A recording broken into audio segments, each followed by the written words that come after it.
Assalamualaikum warahmatullahi wabarakatuh. Halo teman-teman semuanya. Perkenalkan, nama saya Dita Aryani dari kelas media pembelajaran matematika berbasis IT dengan dosen pengampu Bapak Budi Halumon Siregar, SPD MSc. Kali ini saya akan memaparkan materi tentang multimedia interaktif.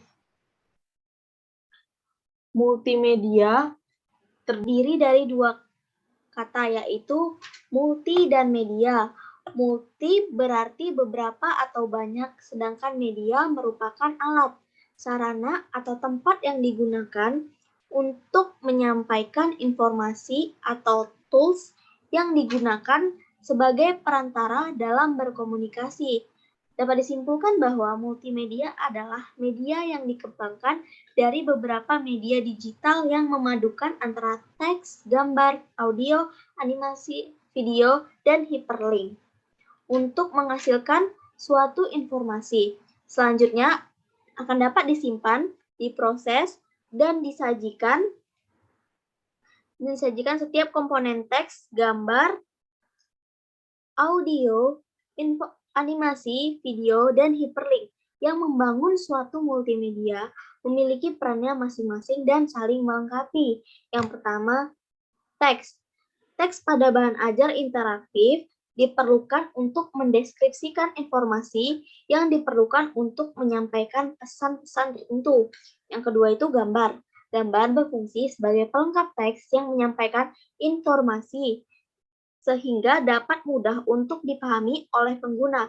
Selain itu, gambar dapat berupa situasi abstrak menjadi lebih nyata. Yang ketiga, audio. Audio merupakan komponen yang berfungsi sebagai alat bantu menyampaikan informasi dalam bentuk suara.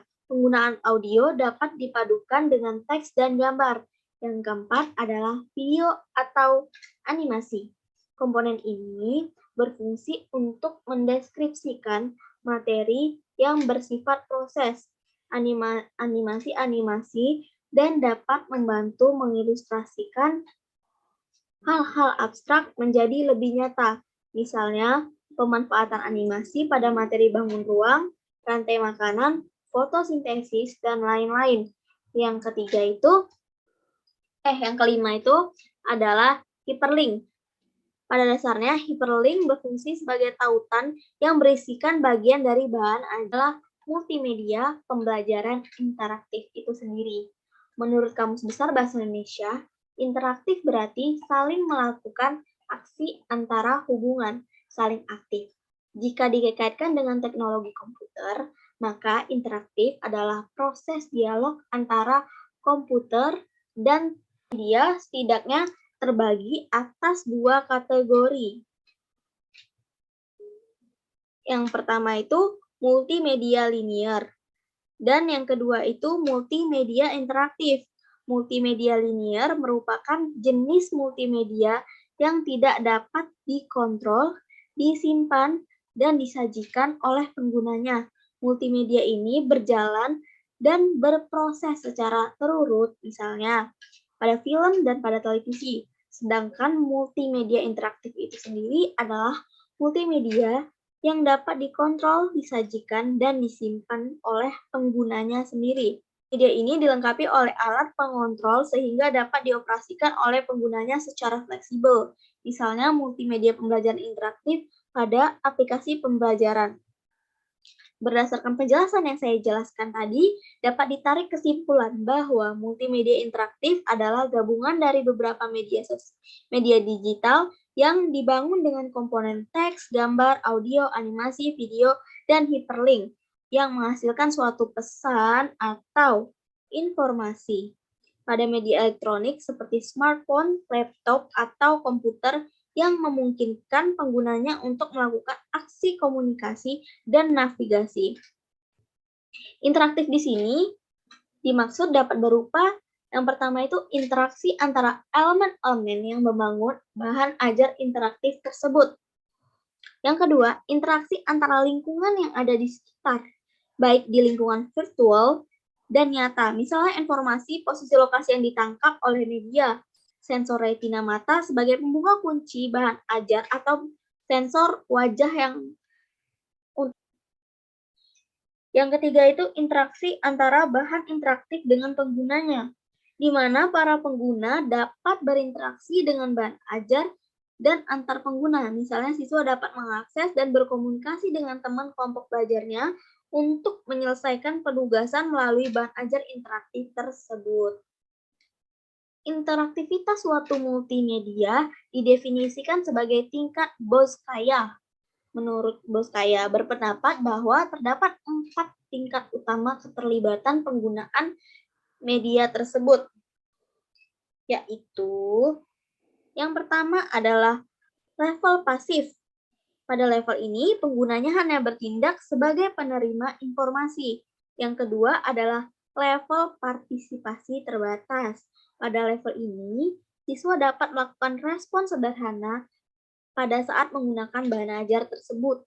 Yang ketiga, partisipasi kompleks. Pada level ini, siswa dapat melakukan banyak respon dengan cara yang bervariasi dalam menggapai isyarat instruksional. Yang keempat sendiri adalah partisipasi nyata. Pada level ini, pengguna terlibat aktif dalam menanggapi isyarat instruksional secara kompleks. Pembelajaran adalah suatu rangkaian aktivitas yang diatur secara sistematis dan terencana baik dalam bentuk bimbingan atau arahan yang dilakukan guru kepada siswa, yang bertujuan untuk mencapai tujuan belajar yang ditetapkannya. Dalam hal ini, guru berperan sebagai fasilitator dalam menciptakan lingkungan yang kondusif bagi siswa untuk belajar. Selanjutnya, siswa berperan sebagai pembelajar dan mengkonstruksi pengetahuan baru melalui aktivitas tersebut.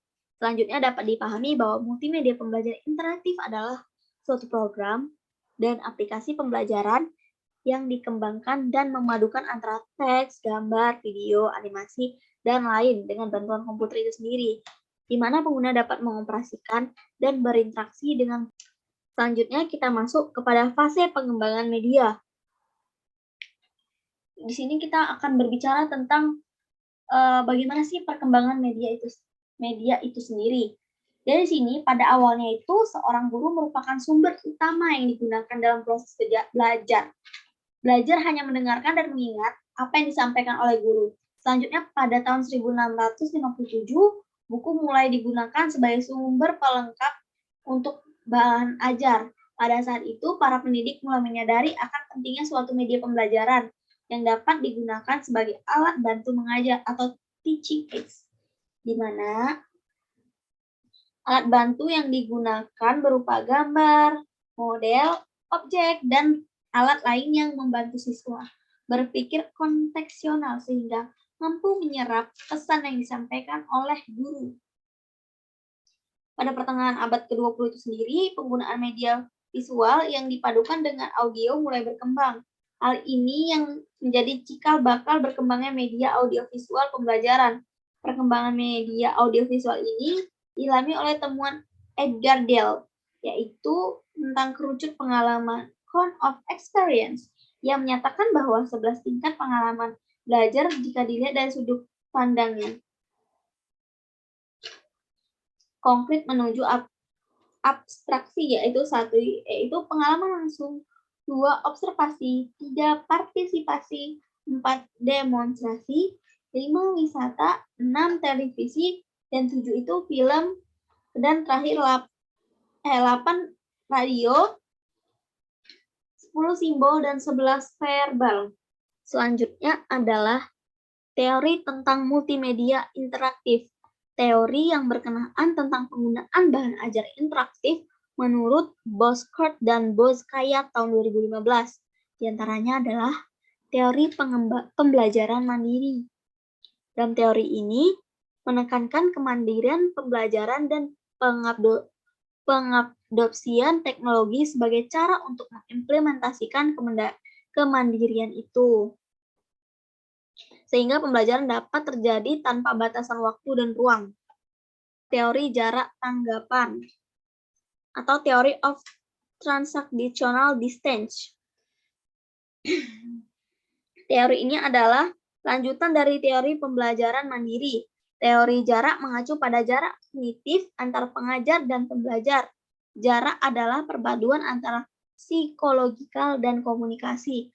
Peluang adanya ketidakpahaman antara masukan yang disampaikan pengajar ke pembelajaran. Menurut Muri tahun 2007, konsep kunci dari teori ini adalah adanya dialog, struktur, dan anatomi pembelajaran. Yang ketiga itu sendiri adalah teori kekayaan media atau theory of media richness. Duff dan Lange pada tahun 1984 menyatakan bahwa teori kekayaan media berdasarkan pada teori pemrosesan informasi. Berdasarkan teori ini, semakin biasa pesanannya, maka akan dibutuhkan lebih banyak petunjuk dan data untuk dimengerti. Teori kekayaan media menempatkan media komunikasi yang berkelanjutan untuk mengkomunikasikan pesan yang kompleks. Yang terakhir adalah teori pembelajaran multimedia atau Theory of Multimedia Learning, dikemukakan oleh Richard Mayer. Teori ini menjelaskan pembelajaran multimedia menjelaskan bahwa individu akan belajar lebih baik ketika pesan multimedia dirancang secara konsisten sesuai cara berpikir manusia itu sendiri. Ini adalah bahan ajar berbasis media interaktif.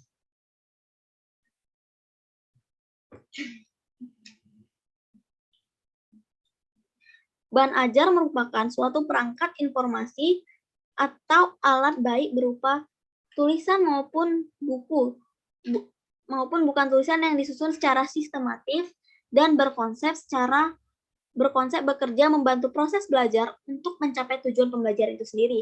Bahan ajar merupakan perangkat yang dirancang sesuai berdasarkan teori yang jelas, berdasarkan fungsi, tujuan, bentuk. Bahan ajar dapat dibuat bahan ajar versi cetak, misalnya buku, modul, lembar aktivitas, handout, brosur, dan lain-lainnya.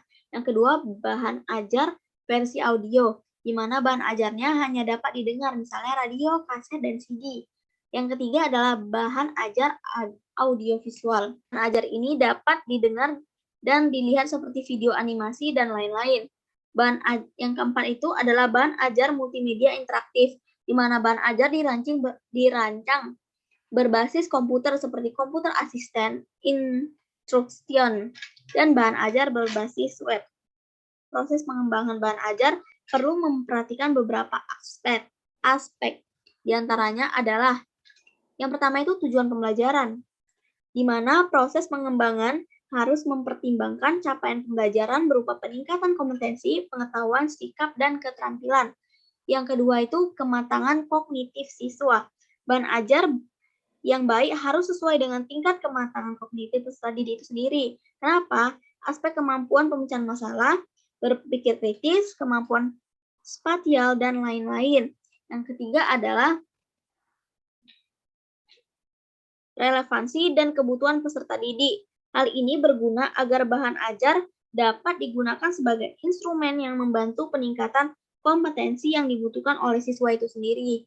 Yang keempat adalah teori belajar sebagai dasar pengembangan bahan ajar. Bahan ajar akan dikembangkan berdasarkan teori-teori konstruktisme dan humanisme. Hal ini bertujuan agar terciptanya generasi yang humanis dan mampu menyelesaikan masalah secara mandiri dan kolaborasi. Yang kelima adalah pendekatan model atau strategi pembelajaran. Bahan ajar akan lebih tersistematis apabila dikembangkan berdasarkan fase-fase dan karakteristik suatu pendekatan model atau strategi pembelajaran itu sendiri. Yang keenam itu adalah norma sosial masyarakat. Bahan ajar sebaiknya mengadopsi aspek sosial masyarakat di lingkungan sekitar kita agar pengalaman belajar yang diperoleh dapat menjadikan peserta didik sebagai manusia yang memiliki etika dan moral sesuai dengan nilai-nilai yang berlaku. Bahan ajar disusun secara sistematik dengan memperlihatkan aspek-aspek yang akan bekerja sebagai. Yang pertama itu pedoman bagi guru atau dosen untuk melaksanakan aktivitas belajar yang berpusat pada siswa. Yang kedua, pedoman substansi dan tujuan belajar yang ditetapkan. Yang ketiga adalah alat evaluasi yang terarah untuk mengukur capaian pengetahuan, sikap, dan keterampilan itu sendiri.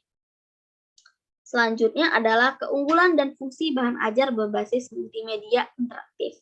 Berdasarkan perubahan fisik dan aspek komponen yang digunakan untuk mengembangkan bahan ajar interaktif, menyebabkan bahan ajar ini memiliki banyak keunggulan dibandingkan bahan ajar konvensional lainnya, di antaranya yaitu yang pertama itu lebih cepat menemukan informasi yang diinginkan. Pada poin yang pertama ini misalnya itu kita mau mencari sesuatu di Google. Jadi kita tinggal mengklik tombol search-nya aja, langsung udah tahu apa yang mau kita cari. Yang kedua itu bahan ajar interaktif lebih mudah digunakan dibanding versi cetaknya. Karena bahan ajar interaktif ini dapat diakses kapanpun, dimanapun, dan kapan kita mau. Yang ketiga itu bahan interaktif dapat melalui proses revisi, koreksi, dan penambahan informasi dengan cepat.